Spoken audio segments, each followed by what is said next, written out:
waterloop.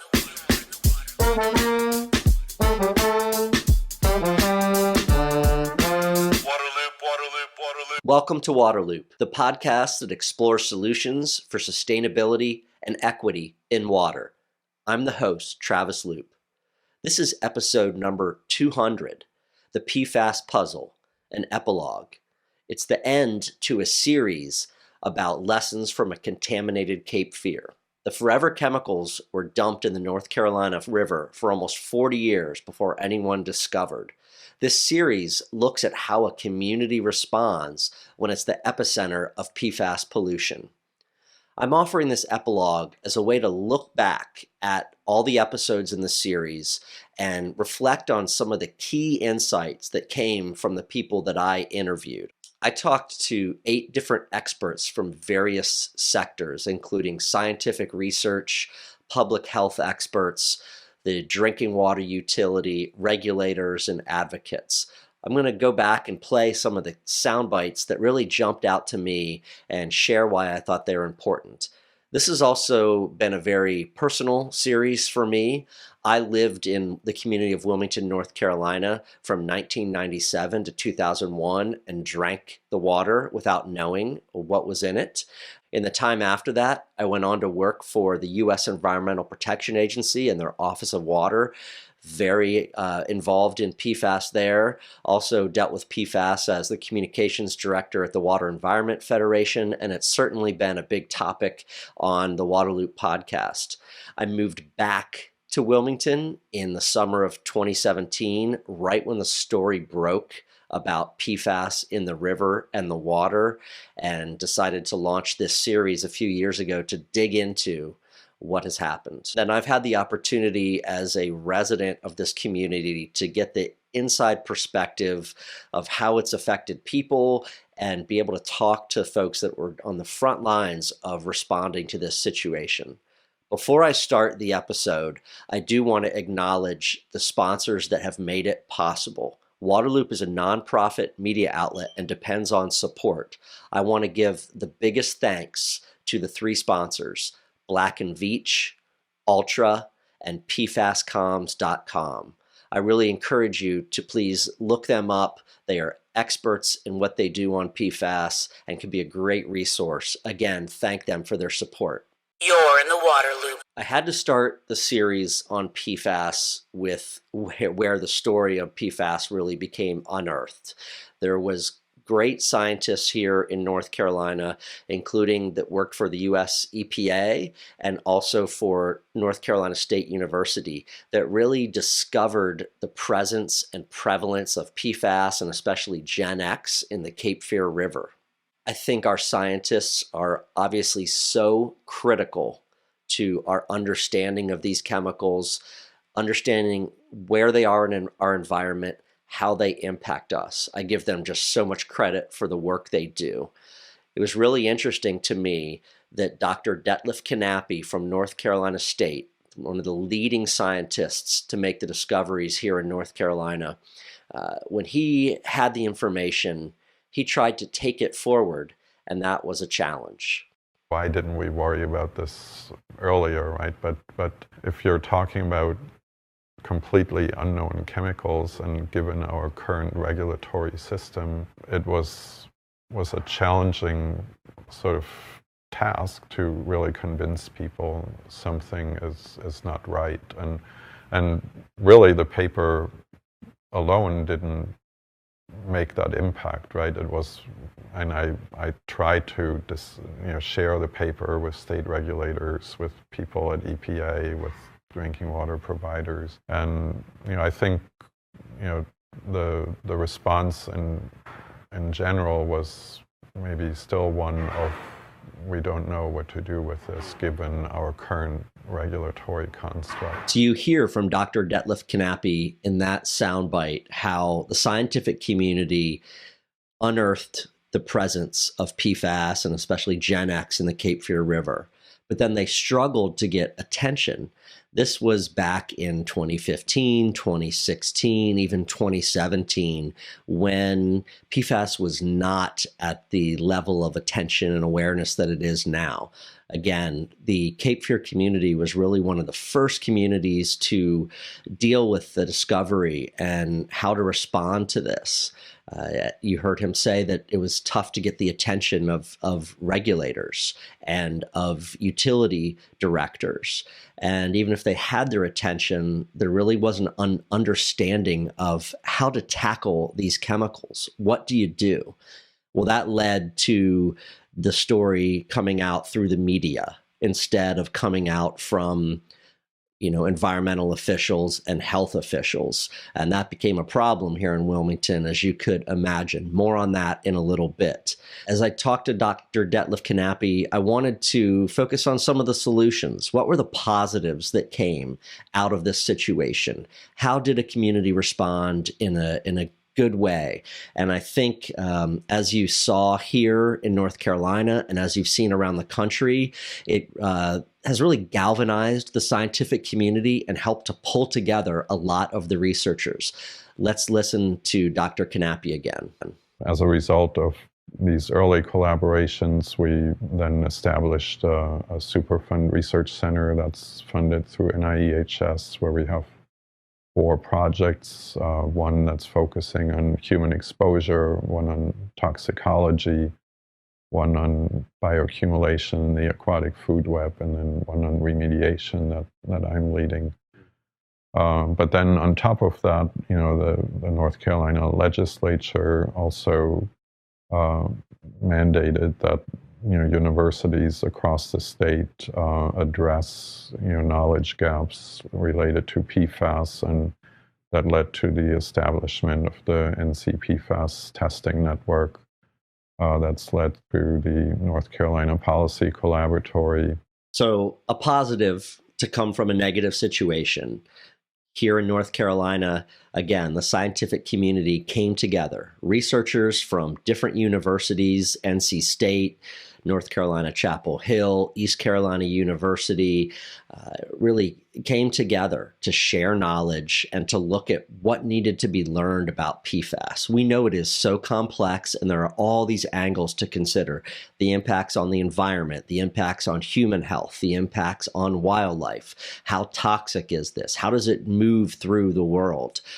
And so the establishment of a Superfund Center, this collaborative that formed in North Carolina with different scientists, has really been a positive, and I think something that we've seen kind of develop around the country. Now, one of the things that Dr. Knappe told me is one of the greatest soundbites, I believe, in this series. It's one of the most important points, not just about PFAS, but about the presence of chemicals in our world and in our society. It's the precautionary principle. Let's hear what he has to say. This gets maybe into a question of just how we deal with unregulated contaminants in general, right? And it's not regulated. A drinking water provider is not violating a regulation. A discharger may not even violate a regulation, and there's some debate over that. But I think we just need to change in this case to something that I call, or what is generally called, the precautionary principle, right? We shouldn't expose people to unknown chemicals and pretend that that's okay just because they're not regulated. I'm not sure how you all feel, but that resonates with me so strongly. I think our system is backward. The idea that tens of thousands, hundreds of thousands of chemicals now have been created and put out into the world before we've looked at their toxicology, their impacts to people. Instead, we wait till there's a problem and then try to take it in reverse. I think that's completely wrong. And I love this idea of a precautionary principle. Like, let's show how a chemical impacts people and the environment before industry is allowed to use it and put it out into our world. Unfortunately, it's the opposite. And that's why we've got so many problems, not just with PFAS, but with all of these other chemicals out there. So again, that precautionary principle, something that I really will carry with me from this series. Waterloop. For the next episode, I wanted to talk to the water utility here in Wilmington, North Carolina, about the story and what unfolded on their side, how they responded. Obviously, when PFAS is released into the environment, chances are it's going to end up in the water. That's certainly the case when a facility located on the Cape Fear River discharged their waste into the river for almost 40 years. There's a facility in Fayetteville, North Carolina, maybe 100 miles upstream of Wilmington, where I am, that discharged. It was a DuPont facility for a long, long time until they spun off into Chemours in about 2015. But I wanted to talk to the utility to see what happened. My local utility is called the Cape Fear Public Utility Authority, and they learned about these chemicals from some of those researchers, those scientists, before the story became public. And they struggled with how to respond. Again, this was happening in 2015, 2016, before PFAS was really on the national radar. So utilities didn't know what to do in this situation. They didn't know how big of a deal this was. They didn't know about the health impacts to people, what treatment to use to attack this, what the regulatory landscape looked like around these chemicals. So I spoke with the current utility director, Ken Waldrop. He was not the director of CFPUA when all of this happened, 2015 to 2017. He just came to Wilmington a few years ago, but obviously he has gotten himself very up to speed on what transpired over all those years, and is very knowledgeable and has a lot of good perspective to share. Let's get his thoughts on what happened at that utility when PFAS was discovered in the river and in the water. This subfamily of PFAS, represented by this chemical Gen X, was prevalent in CFPUA's source water. And it became clear that the treatment processes in place were not reducing or removing it. So it would move through the treatment plant to the finished water, to the drinking water. Utility staff at that time were asking the question, what does this mean? What are these chemicals? What are the sources? Are there any known public health impacts at these concentrations? They were asking themselves, are the testing methods valid? What is our confidence in the testing methods? They were asking the researchers, they were asking other utilities, they were asking the North Carolina Department of Environmental Resources the same questions. And there were no answers. There were no answers. This was a tough time for a utility to discover PFAS pollution, and at the extent that it was here in the Cape Fear River and in the water of the utility here in Wilmington. Unfortunately, that caused the utility at that time to just kind of be frozen up a little bit on how they should respond. What should they do? Who should they tell? And then eventually the information about PFAS, Gen X in the river and in the utility's water got out through the media. That is how the community learned about these chemicals in their water. And as you all can imagine, that was extremely alarming, very concerning for the community, a major story. And they had their kind of trust in the utility really shattered because they heard about it from the press and not from the utility itself. I think there's really best practices out there at water utilities where you want to be as transparent as you possibly can. You want to be open. You want to be proactive. You tell the community, you tell your customers what you know and what you don't know and what you're going to be doing and what you've done. And you keep that information flowing. Now, Ken Waldrop was not here in Wilmington at that time. I think he has really stressed and emphasized transparency and the flow of information to the community since he came aboard to lead this utility. I will give a lot of credit to CFPUA because they decided they were going to have to find a way to treat for these chemicals. And they pushed forward without having funding from the polluter with a solution. This utility understood that it couldn't wait for the federal or state regulatory process to generate the answers that it needed. The community leaders, the customers themselves were asking for some immediate action. So the utility chose to begin a crash course in analyzing and evaluating multiple treatment technologies to remove PFAS. I actually looked at 3 treatment technologies: reverse osmosis, granular activated carbon, and ion exchange resins. This utility, after this pilot testing program, decided to land on granular activated carbon as its solution set. So this utility spent $43 million on granular activated carbon system. That system came online in October of 2022, and it immediately brought PFAS levels down to no detect or just right about at no detect. All of us ratepayers in the community had and I think still have about $5 more a month on our bill to pay for this system and the ongoing operations and maintenance. It's incredible that the granular activated carbon, they have to change those treatment beds out on a pretty regular basis. They take that GAC then, put it on trucks, ship it to New York to get cleaned and rejuvenated and ready to use again. So this is an ongoing process. And again, all of us ratepayers had to pay for this.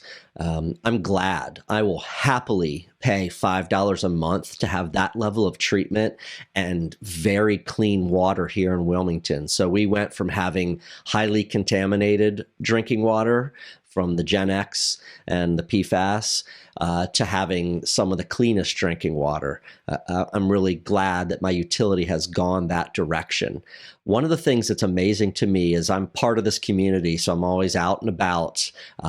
And even though the utility has spread the word about the filters, put commercials on TV, had stories on the news, posted to social media, there are still so many people that I run into in Wilmington on a regular basis that think we still have toxic water.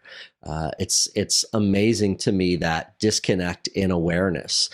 So I'm doing my little part as an ambassador to let people know, like, hey, actually, we've got awesome water now. They've got these filters in place, and they're trying to recoup the cost of that equipment from the polluter. Check this out. We have expended now the $43 million facility that you're in today, other expenditures such as the change-out program in the existing filters, testing of groundwater. So there's groundwater contamination also. We're close to $50 million of expenditures with another $60 million on the horizon in terms of operation. And we're asking in court for Chemours to be responsible for those costs. And we've litigated this now for almost 5 years, and we are just in the discovery phase. So like any litigation, it'll take a long time. I'm really glad that my utility has taken the polluter to court to try to recoup that money. The utility also worked to get the polluter into a consent decree to deal with the discharges and emissions at that facility. And my utility is taking DuPont to court to try to keep them liable and not be allowed just to spin off this other facility. A lot more on that in a little bit, but I think this is the way utilities need to treat these situations. They need to stand up to the polluters. They need to stand up for their customers and pursue legal action. Waterloop. Another episode in this series was all about advocacy. What happens in a community when PFAS pollution is discovered? How do those environmental organizations get involved? What do they do? I'm really lucky to be in a community where we have some incredible advocates that fight for water and people. So I talked to Kemp Burdett. He's the Cape Fear Riverkeeper. And I also talked to Dana Sargent. She is the executive director of Cape Fear River Watch. They kind of work together. And I was just so impressed by their fight, their knowledge, and their commitment to this issue. It's very interesting to look at the many balls that a environmental group has to juggle in a situation like this. I think the first initial reaction was, what? It was like, what is this? Nobody had heard of it. Most of the time in environmental advocacy, like you're not surprised by a new contaminant that is completely outside your wheelhouse of understanding. So that was the beginning of what the heck is this stuff? And so I think for Cape Fear River Watch, we just dug into trying to research and figure out what it is. And so that was the first step, was like educating ourselves. And at the same time, making sure that we were providing opportunities to take what we've learned and to share it with the public, because the public was scared. So you hear from Dana there kind of about the multiple challenges or responsibilities that fall on an advocacy group during a time like this. Again, this all kind of emerged back in 2017, before PFAS was as known as it is now. So you had these advocates that kind of had to put themselves through a crash course on these chemicals. Where do they come from? How do they move the environment? What threat do they pose to human health? How can we get rid of them? How are they regulated? So they had to take on that incredible education, but then at the same time, they had to be an information conduit for the community. They had to be a shoulder to cry on, someone that would listen to the concerns of the people that were terrified and wondered what was going to happen to them because of these chemicals. And then at the same time, they had to start ramping up their fight, their work with regulators, their legal action against polluters. And as many of you probably know, these environmental groups are not so wealthy and so resourceful with funds. So they are taking on all of this work and all of this fight on behalf of their community. And it's just, it's so admirable to me. And I'm, again, so grateful to the work that they do.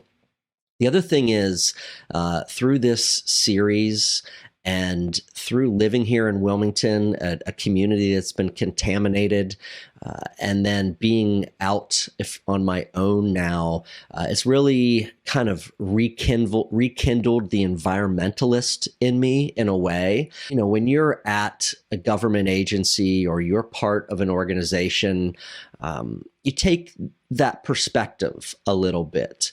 You kind of have things come through a filter. You feel maybe somewhat even defensive of the work that your agency or organization does. But for me, being in an impacted community, doing this series, talking to people, it's really kind of reignited my environmentalist passion, if you will. I feel angry knowing how polluters do this and the little power that there is to fight against them. I feel angry knowing how our system and laws are set up that allow this to continue. I feel angry that agencies and others are not changing that system quickly and definitively in a way to address this. Two of the soundbites that came from Kemp Burdett, the Cape Fear Riverkeeper, really resonate with me. The idea that you can just trust that your water is safe because, like the government is providing it or a utility is providing it. The idea that there's no way that as a country we would allow industrial polluters to dump really dangerous chemicals into a drinking water supply, that is just not true. That happens all the time. It's happening right now. And it's going to continue to happen because we are not preventing it from happening. Kemp's words are just a real reality check. I worked at EPA, all the pride in the world for that. Incredibly smart people, dedicated people. And I know so many people at utilities, smart people, dedicated people, but there are flaws in the system. And you can support those entities and at the same time be active in looking at how the system's working, what's in our environment, what's in our water, what needs to change. And that, again, Kemp's words really kind of lit a fire under me. He said something else too that kind of builds on this. You see this over and over and over again in like the kind of work that I do. People end up paying the price for industry that's unwilling to clean up their act. They dump pollution in our waterways and we pay for it one way or another. We either pay for it through our rates to clean this stuff up, or our bills when we go to the hospital for cancer, or the loss of our natural resources, or our loss of our property values, whatever it is. We end up paying for industry that doesn't do the right thing. Do you think that there's a lot to the system that's broken? And as Kemp just said, the consequences fall on the people and they fall on our environment. And we, I guess, have to make changes so that we can better address these situations proactively. And that's a tough ship to turn around, that's for sure. But again, talking to our local advocates, being in a community that's been impacted, having people in the community whose health is impacted, having so many people that are scared, having children in a community that know about this chemical in their water really has kind of, motivated me in a different way. We can support our federal agencies, state agencies, local agencies. We can support our water utilities and at the same time push for change in how things work and in how polluters are held accountable and in how our environment is handled. Like Kemp said, we can't just trust that everything's okay. We have to look and learn for ourselves and follow in these situations. Waterloop. Another episode in the series was all about public health, human health. A huge part of the response in North Carolina has been to ramp up the studies of how PFAS impacts humans. I'm so grateful for these scientists that are out there, these researchers that are studying PFAS and advancing the science on human health. This has been one of the biggest areas for our country and the world to learn about is how does PFAS actually impact people? This is still a very evolving area, but there is a good bit that is known. And I spoke with Dr. Jane Hoppen from North Carolina State University, one of the leading researchers in this area. So what we see consistently is that people have higher PFAS, increases in cholesterol. People with higher PFAS are at higher risk for kidney cancer, breast cancer, testicular cancer. PFAS may influence liver enzyme functions. Higher PFAS are related to altered thyroid function. Part of the challenge in understanding PFAS health effects is that their impacts are on these really important systems that, like the immune system, for example. It looks like there's some changes to the immune system and how it responds. And things like reduced fetal and infant growth and potentially increased risks of preeclampsia. So there you go, from a leading public health scientist, what the known health impacts are from PFAS. And certainly those impacts vary depending on the level and duration of PFAS exposure. And there is certainly a wave of research underway right now to better understand, more thoroughly, comprehensively understand the human health impacts. So one of the things that Dr. Hoppen and others did when this story broke about PFAS in the Cape Fear region of North Carolina is launch a big study of people's blood to see what was going on. We were chasing this chemical Gen X, this fluoroether that was discharged to the river by the Chemours facility. And so we were focusing on that, but when we were measuring blood, we also wanted to look at PFOA, PFOS, PFHXS, all the ones that are measured in people in the National Health and Nutrition Examination Survey every year, so we would have standard data. And we were totally surprised that the levels in Wilmington were so much higher than the national average at that point in time. Pretty scary findings by the public health researchers. Gen X was the specific type of PFAS that was really coming out of this DuPont/Chemours facility upriver in Fayetteville. So they started looking in people's blood for this. And as you heard from Dr. Hoppen, they found a host of other PFAS and at levels that are higher than the national average. There's certainly some other sources upriver from Wilmington where these other PFAS are coming from.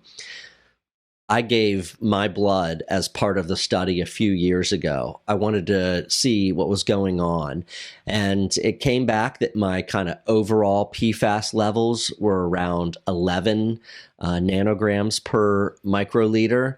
And the national average is maybe around 7. So I have elevated PFAS compared to the national average, but I'm still in the range of 2 to 20. When I guess you're not overly concerned about the health impacts. I gave blood very recently for another round of this study, and I'm really curious to see what my levels are now, what has happened over maybe the 2 or 3 years since I gave blood. Have those levels decreased? Has my PFAS exposure remained the same? So it's going to be really interesting. I'll post about that on social media for sure. One of the things I found interesting during these interviews with the public health researchers was just how they were impacted professionally and personally by having this happen in their community. I spoke with Dr. Jamie DeWitt, a leading toxicologist at East Carolina University. I knew there were people getting exposed. I knew there were populations of individuals, and I'd met some people who were advocating for their communities. But it really hit home to me when I went to this meeting in my state, in a community not very far from where I live.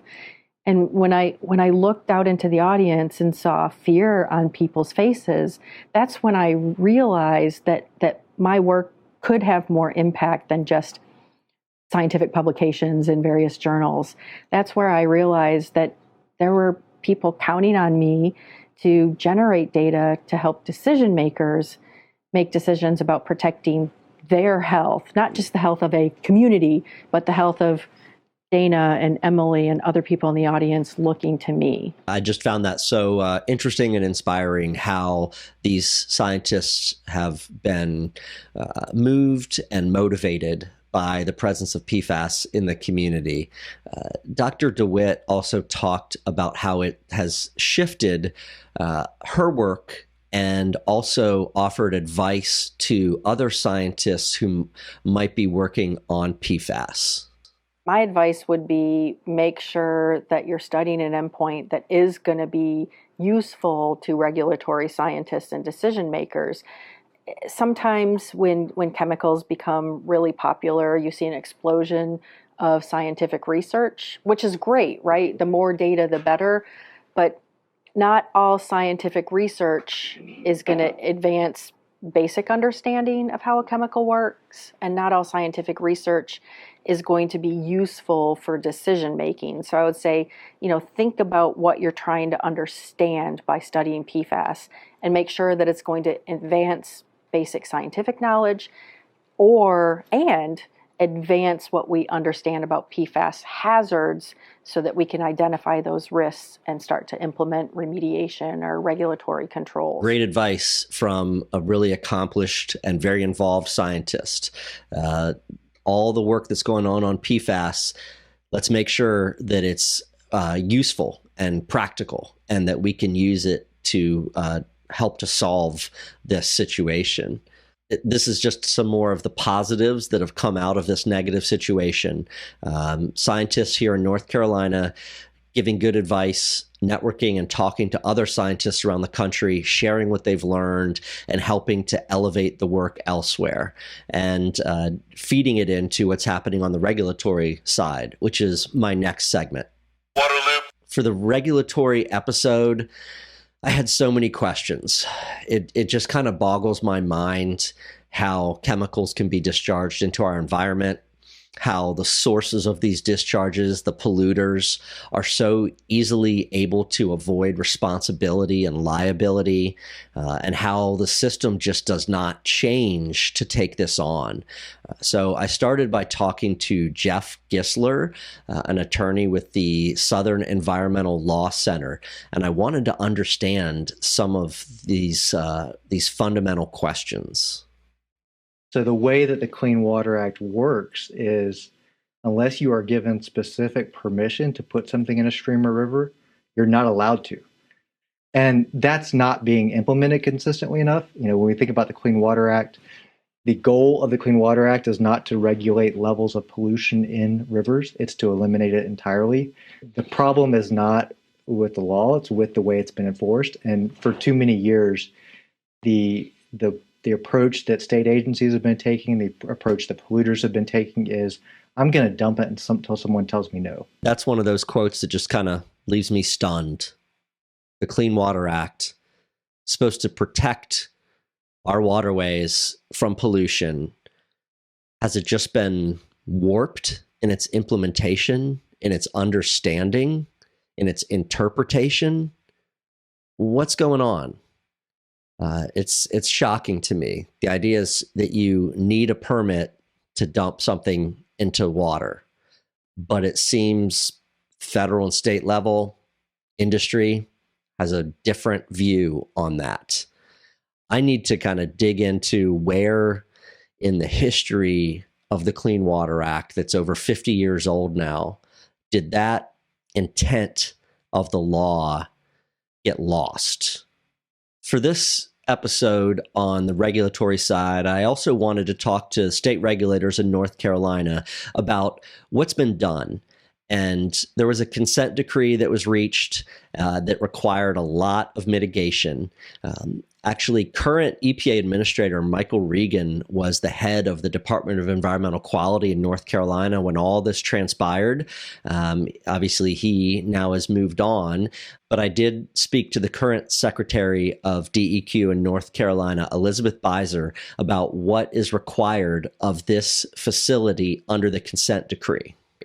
So in 2017, we stopped the process wastewater, which is basically any kind of water coming from their industrial processes that was being discharged into the Cape Fear River. As of 2017, that stopped. We know that the groundwater at that site is heavily contaminated, and that was one of the largest contributors to PFAS loading into the Cape Fear River.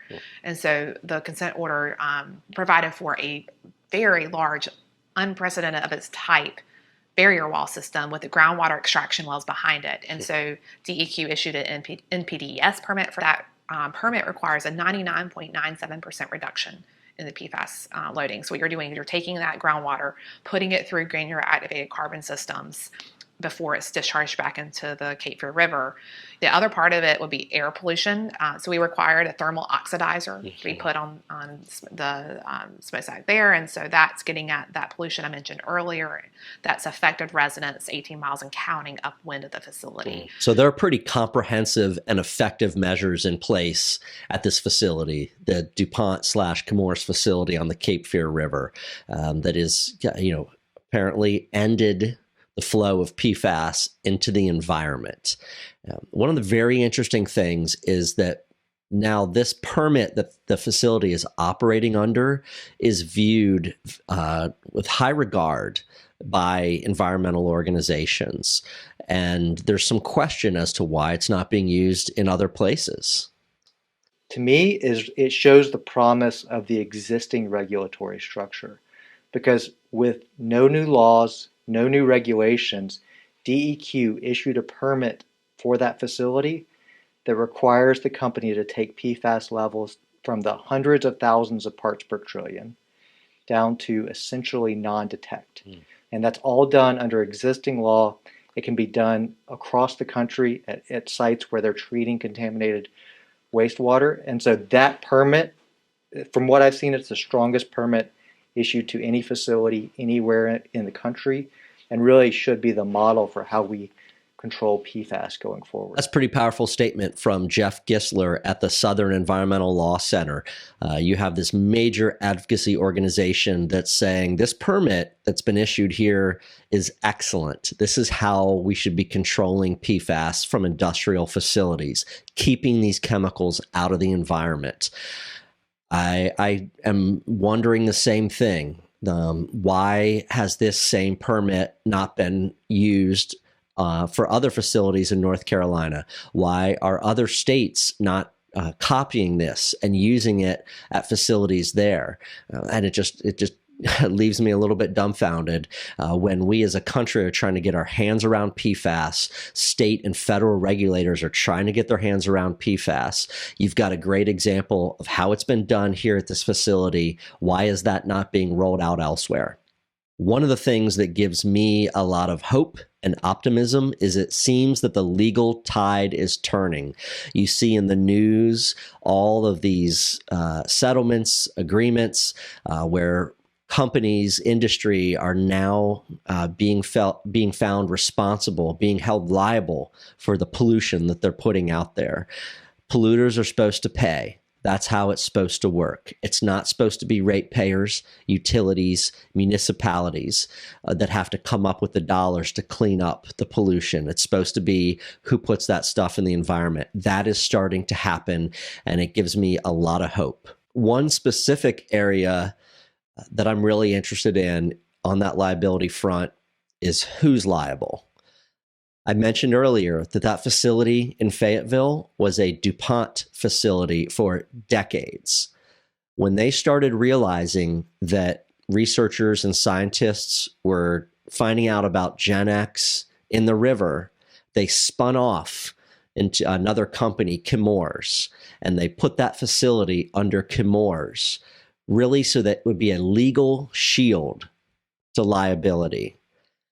I am so happy that my local utility, this small utility in Wilmington, North Carolina, has taken DuPont to court in their home state of Delaware to say, no, you cannot avoid liability like that. You have to be part of this. Chemours was a spinoff from DuPont. DuPont reorganized itself. They created another company called Corteva. That's been a focus of litigation here in North Carolina, and then Cape Fear Public Utility Authority has sued Chemours and that group in Delaware as well. And the issue there is, can you use these corporate restructuring laws to avoid liability? The state of North Carolina filed a case against Chemours, DuPont, and Corteva in state court, going for natural resources damages.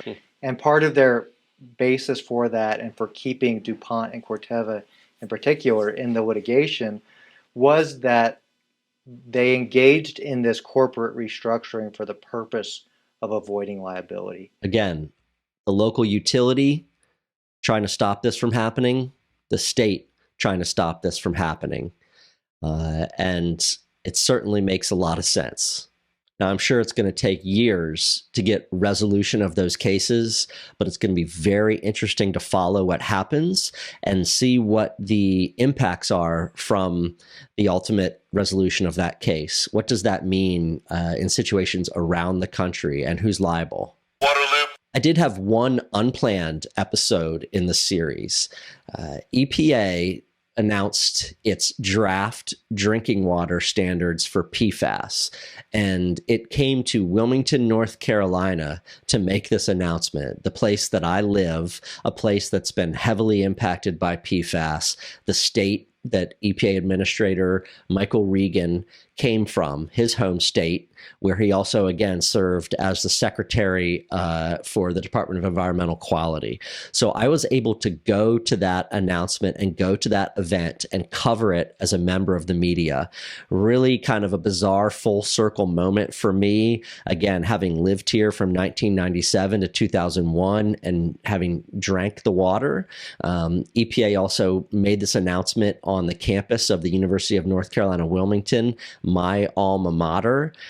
And here I was, 20 years later, after having worked at EPA also, covering this news.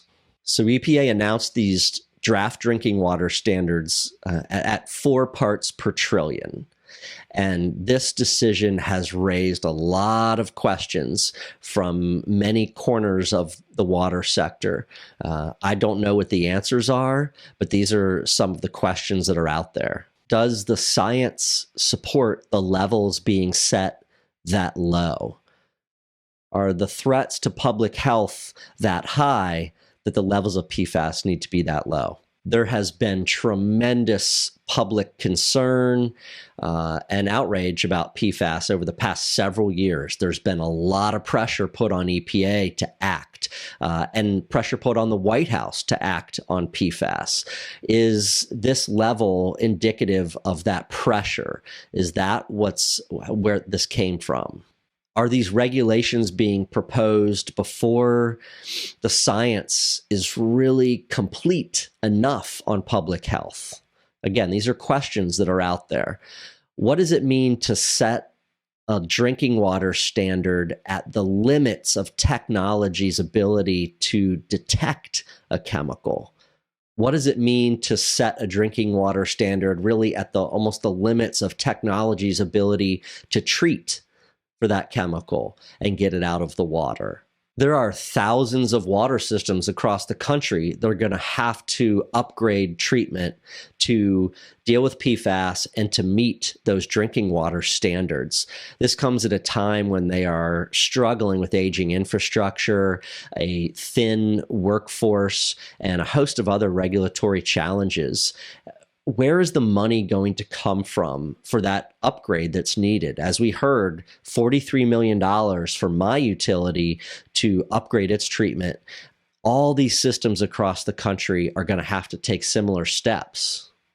I had the chance to ask EPA Administrator Michael Regan that question. President Biden has been focused on this since day one, working with Congress. And we have about $9 billion dedicated to prioritizing those water utilities and communities that are on the front lines and are resource constrained the most. We recognize that that's not enough for every single water utility in the country, but it's a shot in the arm. So there are resources for water utilities. There are dedicated resources, as Secretary Beiser mentioned, specifically for smaller rural communities. But there's also resources embedded in our budget. And you will see that as the president advocates for EPA's new budget this year, again, he's asking for more resources to continue to combat this pervasive issue. So Administrator Regan talks about how there are federal dollars to help water systems deal with PFAS. That's a good thing. Keep in mind, those are taxpayer dollars. So like Kemp Burdett said a while ago, it's always the people that end up paying, right, for the polluters. This is where these polluters should be held accountable for paying for the treatment that's needed downstream. There's also some other issues in here. There's a lot of utilities that might have very low levels of PFAS already, but not be below that 4 parts per trillion. So maybe they're at 10 parts per trillion, 20 parts per trillion, pretty low levels of PFAS, but they're still going to need to spend millions and millions of dollars to put in treatment to come into compliance. What's that scale there? How does that balance out?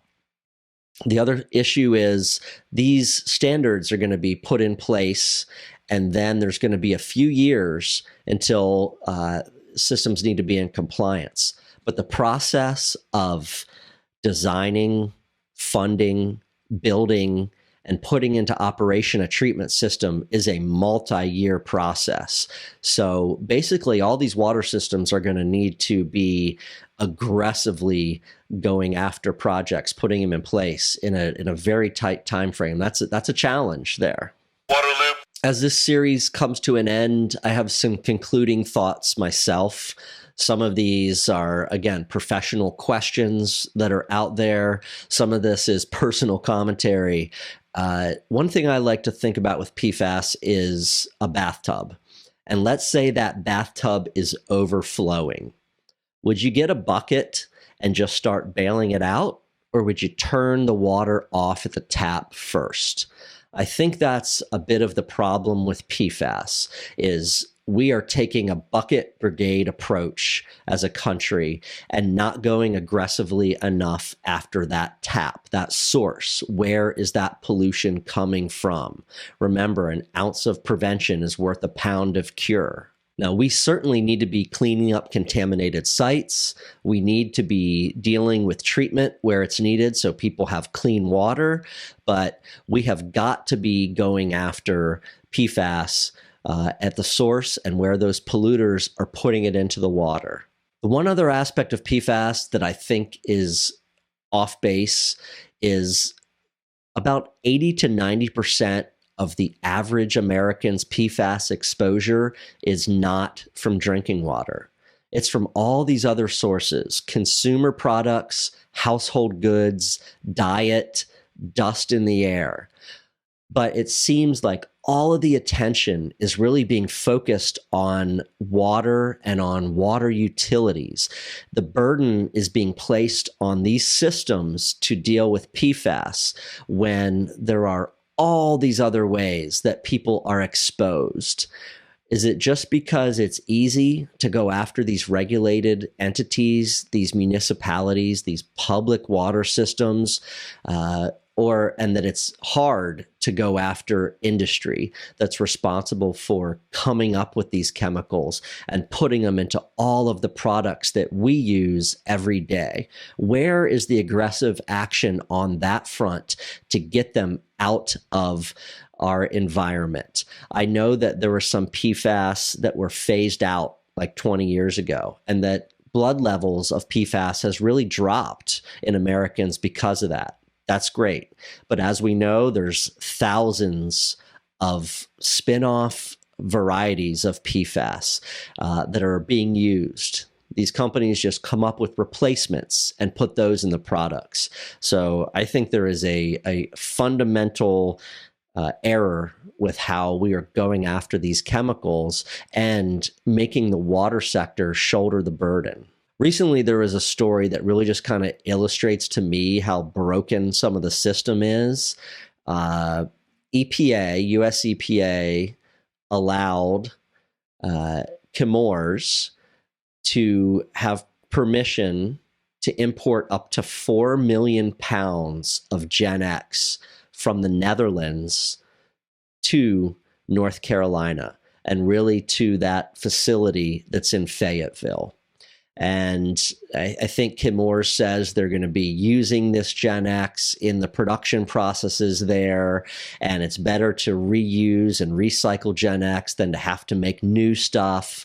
And then after it gets used there, I think it goes to a facility in Texas, one of the largest hazardous waste facilities in the country. And I think EPA said, well, because of the laws, they don't have the authority to deny Chemours the ability to import this Gen X from the Netherlands. One of the reasons that's happening is because the Netherlands is cracking down on Gen X and Chemours. So it's just kind of crazy to me that this facility dumped Gen X and PFAS in our river for 40 years. They're under a consent order and have to take all these steps to not let it out into the environment. They are in all this different litigation, seeking compensation for the downstream treatment, seeking to be held liable and not be allowed to spin off. We have people here in this region that are still terrified, that are having their blood tested for PFAS, but this company is allowed to import 4 million pounds more into our state. Maybe EPA doesn't technically have the authority to stop them, but isn't it time to find a way to find that authority, to take a stand, to decide to do something different? It's just kind of baffling to me and many others. Back on the good side of things, a lot of good has come from the Cape Fear region being one of these early communities to wrestle with contamination. As we've heard, it galvanized the scientific community. There were lessons that were learned here from scientists, from advocates, from the regulatory side, from the water utility side that have now been shared across the country. And so countless communities have a leg up in their response and fight against PFAS. Some of the things that really give me hope are the ability of our scientific community to learn, the power of technology to treat PFAS, and the resolve of advocates and people themselves to fight for cleaner water. Thanks again to the sponsors that made this series possible, Black & Veatch, Ultra, and PFAScoms.com. Please connect with them, learn more about their work. Thank you all who have listened to this episode and others in the series. I know that it was extremely informative for me, and I hope it was for the audience. You're in the water loop.